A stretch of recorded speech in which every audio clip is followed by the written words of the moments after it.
whistle up your dog. Shoulder up your gun and whistle up your dog. We're going out to catch a groundhog. Ooh, groundhog.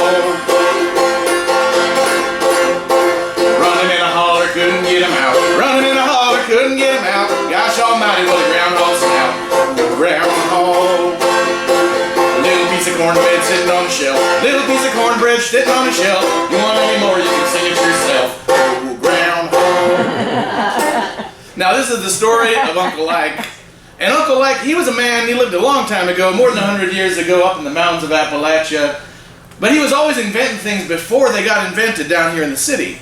So Uncle Ike, he was the man, but long before we had cell phones, and longer even before we had telephones that were connected by wires, Uncle Ike, he invented a kind of phone for himself and for his neighbor. Now, they didn't have electricity, they had kerosene lanterns, they had wells, they didn't have running water. But Uncle Ike, he invented the hogaphone.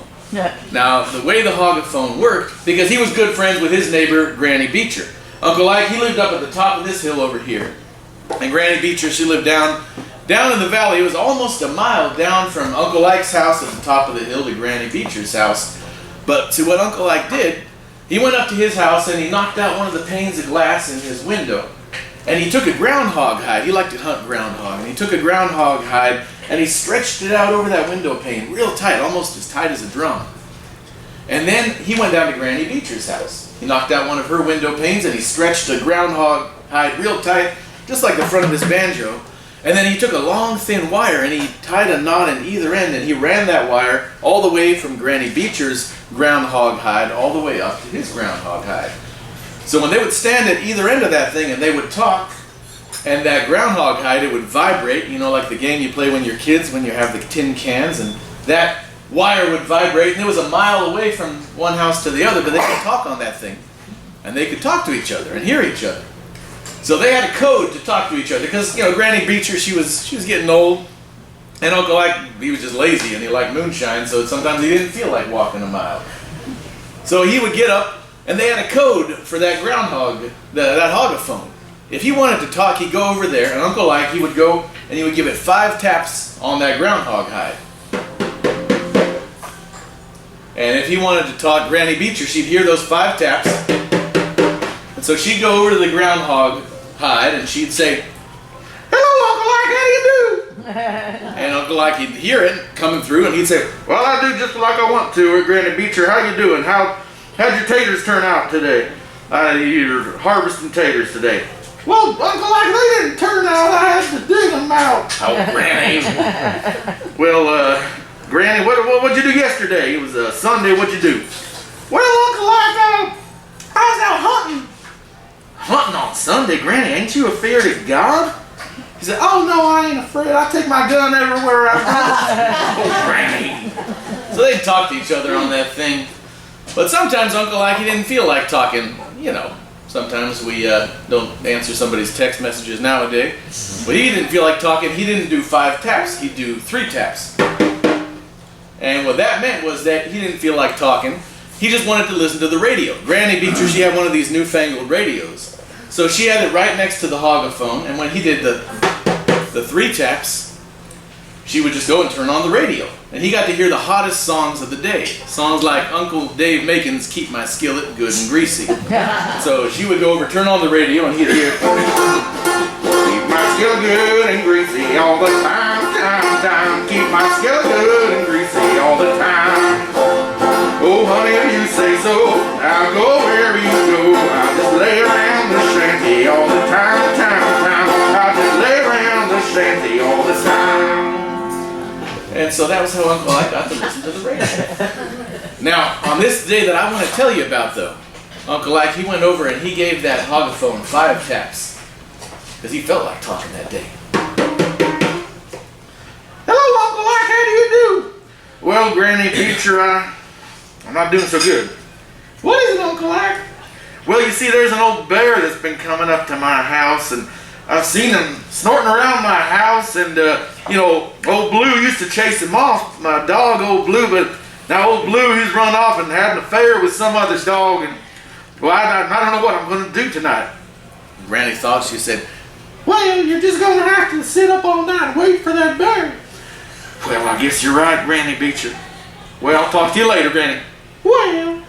So that night, Uncle Ike, just got himself a chair and he pulled it out onto his front porch, waiting for that bear. And he got a shotgun and put it behind the chair. And he sat down in that chair with his banjo. And he made himself a big pot of coffee and he just sat.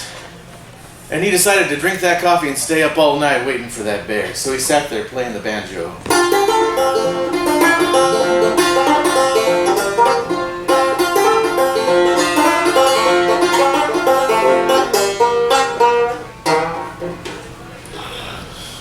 And the coffee wore off and he fell asleep.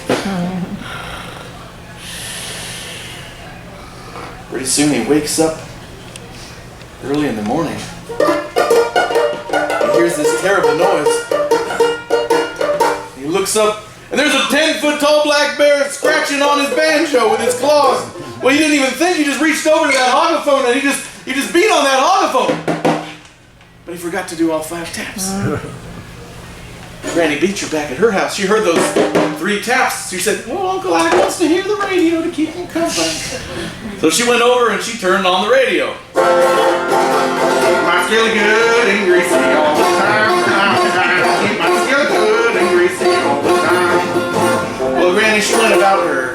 It was time to get up. She went about her chores and didn't even really listen, but all of a sudden she heard a sound coming through the hogaphone, coming from Uncle Ike's end of the hogaphone. And along with Uncle Dave Macon, she heard a different voice coming through the hogaphone. And it was more sounding like a, keep my skillet good and greasy all the time. Keep my skillet good and greasy all the time. She said, Uncle Ike's in trouble. So she turned off the radio, she got her shotgun, and she ran up the hill. She ran up the hill as fast as she could. She was an old woman, but she ran pretty fast. She ran right up to the top of the hill where Uncle Ike's house was. She gets up to the hill and she looks and she sees this big, ugly, hairy beast coming out of Uncle Ike's house. And she sees from a distance that this bear is carrying something long and thin in one of its claws. And it looked like maybe one of Uncle Ike's legs or one of Uncle Ike's arms or something. So she just took her shotgun and she points and she shoots. She missed. That bear ran off in the other direction. Granny Beecher, she snuck up to Uncle Ike's house. She snuck around to the edge to where Uncle Ike's door was because she's afraid that when she turns the corner, she's going to look around and she's going to see Uncle Ike splattered all over the walls. So she rounded the corner. And there's Uncle Ike just sitting in his chair shaking like a leaf. She said, "Oh, Uncle Ike, I thought you were a goner. What happened with that bear, Uncle Ike?" He said, "Granny Beecher, I thought I was a goner too. That bear, he come up here and I had my banjo and I thought he was going for my neck. He had them big long claws. I thought he was reaching for my neck, but Granny, he didn't grab my neck. He grabbed my banjo. What do you think that bear wanted with my banjo?" Well, Granny Beecher and Uncle Ike, they never saw that bear again after that.